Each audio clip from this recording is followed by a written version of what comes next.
नमस्कार सम्पूर्ण देशवासीमा। म आज हाम्रो देशमा चलिँदै गरेको कठिन तथा जटिल समस्या हिन्दू र मुस्लिम बीचको विवाद बारे आफ्नो व्यक्तिगत विचार र धारणा व्यक्त गर्न गइरहेको छु। कृपया भिडियो स्क्रोल नगरी धैर्यता साथ अन्तिमसम्म हेरिदिनुहोला। सर्वप्रथम म नेपालको शुभचिन्तक नागरिक र नेपाल आमाको सन्तानहरूमध्ये एक शिवशंकर शाहको तर्फबाट सम्पूर्ण देशवासी तथा देशको परिवारजनमा पुनः पनि सकुशल नमस्कार। मेरो यस भिडियोलाई तपाईहरू सन्देशमूलक र सकारात्मक दृष्टिकोणले हेरिदिनुहोला, किनकि यो भिडियो म एउटा नेपाल आमाको सन्तान तथा शुभचिन्तकको हैसियतले मात्र बनाएको छु। अब तपाईहरूको समय व्यर्थ नगरी यस भिडियोको विषयवस्तुतर्फ लागौं। सर्वप्रथम हामी हाम्रो नेपालको राष्ट्रिय गानबाट सुरु गरौं। हाम्रो राष्ट्रिय गानको सुरुवाती वाक्य सयौं थुङ्गा फुलका हामी एउटै माला नेपाली भनेर भनिएको छौं। तर आज हाम्रो देशको धार्मिक द्वन्द्वले गर्दा यो गानको कुनै अर्थ नरहेको जस्तो महसुस भएको छ, जसले गर्दा मेरो मन धुरु धुरु रोएको छ। मेरो मात्र होइन, नेपाल आमा र देशवासी तथा देशभक्तहरूको पनि मन रोएको छ होला। आखिर हाम्रो देशमा वर्षै पछि भइरहेको द्वन्द्वले के संकेत गरिरहेको छ त? यसले गर्दा हाम्रो देशको भविष्य बालबालिकाहरूमा हिंसात्मक सोच पनि वृद्धि हुन सक्छ र साथसाथै बालबालिकाहरूको पढाइ लेखाइमा समेत असर पर्न सकिन्छ। यति मात्र होइन, हाम्रो देशको सार्वभौम सत्ता, सामाजिक, आर्थिक र भौगोलिक जस्ता संरचनामा पनि नकारात्मक असर पर्न सकिन्छ। हामी वर्षौं पहिलादेखि नै विभिन्न धर्मावलम्बी र विभिन्न जातीय पक्षहरूका मानिसहरू सँगै मिलेर बस्दै आएको छौं, जस कारणले गर्दा हाम्रो देशलाई एक बहुधार्मिक तथा बहुजातीय देशको रूपमा मानिएको छ।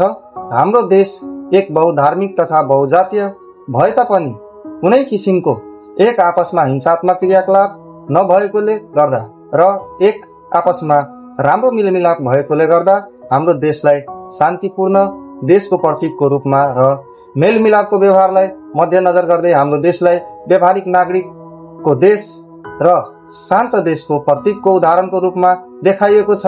तर हाम्रो देशको आज यस द्वन्द्वले गर्दा पुरानो बहुधार्मिक सम्बन्ध किन भङ्ग भई आज केही दिनदेखि द्वन्द्वको उग्र रूप लिइरहेको छ? त्यसको कारण के हो भन्ने कुरा न त प्रशासनले पत्ता लगाउन सकेको छ, न त हामी जनतालाई नै थाहा छ, जसले गर्दा जनताहरू आज सडकमा उत्री प्रदर्शन गरिरहेको छ। यसै प्रदर्शनको क्रममा दर्जनौं हिन्दू प्रदर्शनी व्यक्तिहरू प्रहरीको गोली लागेर मृत्यु र घाइते भएको छ, जसमा मैले सुनेको अनुसार विद्यार्थी हाम्रो देशको भविष्य समेत पर्दछ। यसको कारण के हुन सक्छ त?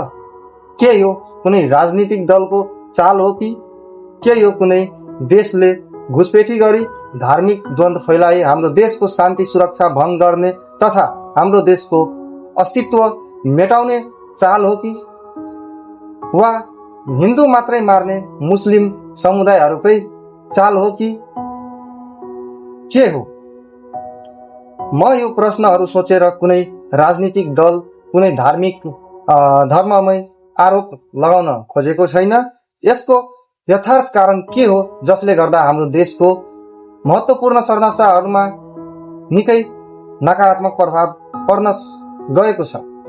यसको मुख्य कारण के हुन सक्छ त भन्ने कुराको प्रहरी तथा सुरक्षाकर्मी साथीहरूसँग र सरकारसँग अनुरोध छ कि यस्तो द्वन्द्वकालीन अवस्था सिर्जना गर्ने आरोपीमाथि छिटोभन्दा छिटो तथा यथाशीघ्र तीव्र गतिमा राम्रोसँग छानबिन भई आरोपीलाई कानून बमोजिमको कारबाही होस् र गर्नुहुन्छ भन्ने आश र विश्वास बोकेको छु।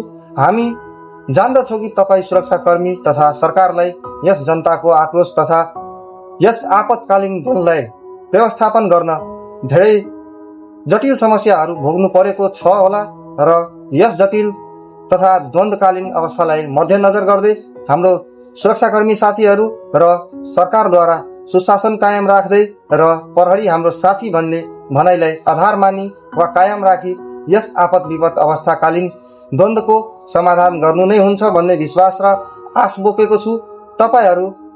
कृपया तपाईहरू यस विश्वासलाई गलत साबित गर्नु हुँदैन भन्ने एउटा विश्वास बोकेको छु। हालको सरकारमाथि खास गरी बालेन्द्र शाहज्यू र गृहमन्त्री सुदन गुरुङज्यूमाथि यतिको विश्वास छ कि तपाईहरू हाम्रो यस आशलाई पर्खाइलाई न्याय र समाधान गर्नुहुन्छ भनेर। यति मात्र होइन, साथसाथै हाम्रो वीर पुर्खाद्वारा रगतको नदी बगाई बचाइएको प्राकृतिक सुन्दरताले भरिपूर्ण विश्वको इतिहासमा छुट्टै उच्च नाम बनाएको हाम्रो नेपाल आमाको स्वाभिमान झुक्न दिनु हुँदैन भन्ने पूर्ण विश्वास छ। साथसाथै हाम्रो दिदी दाजुभाइ बहिनी तथा देशवासी शुभचिन्तकहरू जति पनि यस आन्दोलनमा सहभागी हुनुभएको छ, सम्पूर्णले शान्तिपूर्ण प्रदर्शन गर्दै हुनुहुन्छ भन्ने विश्वास छ।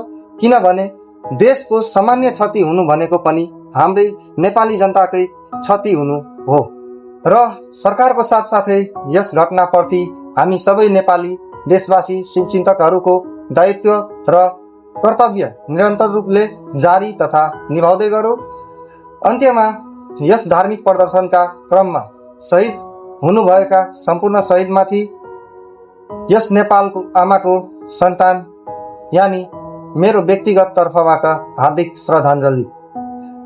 यदि मेरो यस भिडियोले अथवा मेरो भनाइले कुनै देशवासीको चित्त वा मन दुखेको छ भने माफी चाहन्छु र पुनः म दोहोर्याउन चाहन्छु कि यो भिडियोलाई एक सकारात्मक र सन्देशमूलक भिडियोको रूपमा हेरिदिनु हुन हार्दिक अनुरोध छ र यो भिडियो तथा भनाइ तपाईहरूलाई सही लागेमा एक शेयर गरी सम्पूर्ण देशवासीमा पठाई तपाईहरू आफ्नो यस भिडियो प्रतिको सोच विचार र धारणा कमेन्ट मार्फत भन्नुहोला।